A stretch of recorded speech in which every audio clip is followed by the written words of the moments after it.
Hello, kids! This week's lesson, Keeping the Faith, the story of David and Goliath. If you're a big kid, you can find your story in the International Children's Bible, 1 Samuel chapter 17. If you're a little kid, you can find your story in the New Beginner's Bible.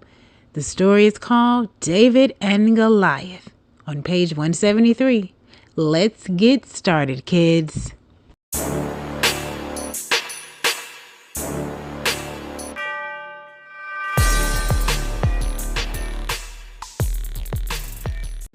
Hello, kids. You guessed it. I'm still excited. Excited about this faith journey. Excited to bring you another lesson. All right, kids. I am Dr. Iris, and I want to thank you for tuning in to Kids Vibe with Dr. Iris, where there is victory in believing every day. Kids Vibe, the heartbeat of I Encounter Church, is powered by I Encounter Church. All right, kids, let's get started. This week, we're going to be talking about keeping the faith. And the story we will be focusing on is David and Goliath, one of my favorite stories. So this week, we will talk about what it means to be small in size, but to have big faith, big trust in the Lord. Remember, trusting in God means believing in something larger than ourselves. Something that we may not see, something that we may not touch, but believing nonetheless. All right. So in the lesson entitled God Sees Our Hearts, we learned about David. We learned about how God chose David, not because of his physical appearance, but because of what was on the inside, what was in his heart. Well, this week we will learn just how strong David is. His heart is strong, but his faith in God is even stronger.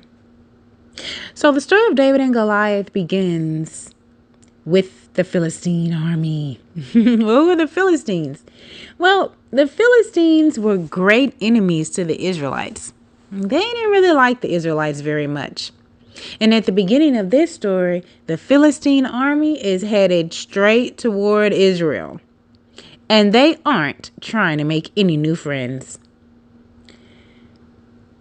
The one purpose that they had was to divide Israel up into two nations. If the nation of Israel is split into multiple parts, it becomes weaker. And that would be mission accomplished for the Philistines, to just come in and do what they pleased. Well, the Philistine army came to fight King Saul's army. Now remember, David was next in line to be king, but at that time, Saul was still king. Well, there was a member of the Philistine army, and his name was Goliath. And kids, he was a giant, a huge giant. And one day he said, "Bring your best soldier to fight me, because I'm ready." He went on to say, "If your strongest soldier takes me out or defeats me, I promise we will be your slaves. But if I win, you all will be our slaves." Well, King Saul's men were afraid. They didn't want to go against Goliath. Well, when Goliath is going on and on about defeating a soldier, David is helping gather food for his brothers because his father had asked him to. Early one morning, David left the sheep with another sheep herder so he could take food to his brothers. When David left the camp, King Saul's army was also leaving. They were going out to their battle positions. The soldiers were shouting their war cry. The Israelites and Philistines were lining up their men to face each other in battle. David left the food with the man who kept the supplies, and he ran to his brothers who were on the battle lines. His brothers were soldiers in King Saul's army. While he was talking to them, Goliath came out, and he shouted and shouted against Israel. Ignoring the potential danger, David trusted in God to help him fight Goliath. David said that he would fight him, and he was immediately taken before King Saul. Though he was a young man, he had experienced enough to know that God was in control and that he would protect him through the battle. David told Saul as much, and Saul offered David the royal armor. But the armor was big and heavy, and David simply wasn't used to wearing armor, so he didn't. After leaving Saul, David ran towards Goliath prepared to fight. He gathered 5 smooth stones from the river and put the other 4 in his pocket.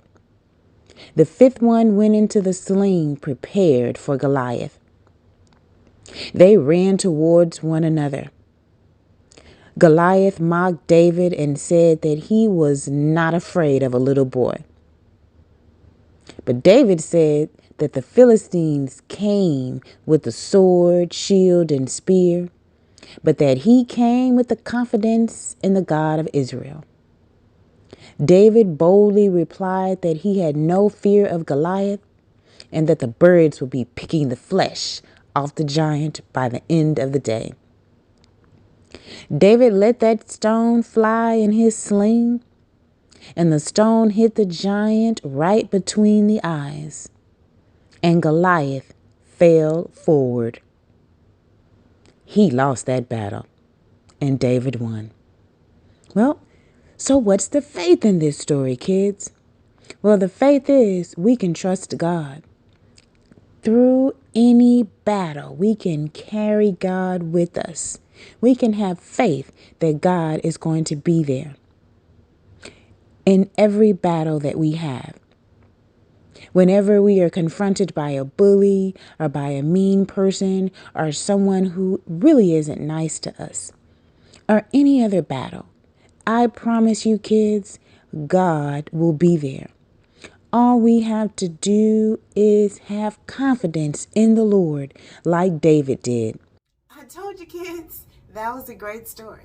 And now you know why it's one of my favorites. Listen, I know I must sound like a broken record, but I have to keep telling you that faith is your superpower. Just think about this. David had so much trust in God that God would be there. Even though he couldn't see him, he couldn't reach out and touch him, he had enough faith to believe that all he needed was a string, a stick, and a rock to defeat a giant. Now, if that's not faith, kids, Dr. Harris doesn't know what is. All right? So remember, faith is your superpower. All you need is a little bit, the size of a mustard seed. I can't wait to that lesson. All right, kids, listen. I am Dr. Iris, and I want to thank you so much for tuning in to Kids Vibe, the heartbeat of I Encounter Church. We're in my t-shirt today. All right, kids, listen. I have 3 things to tell you.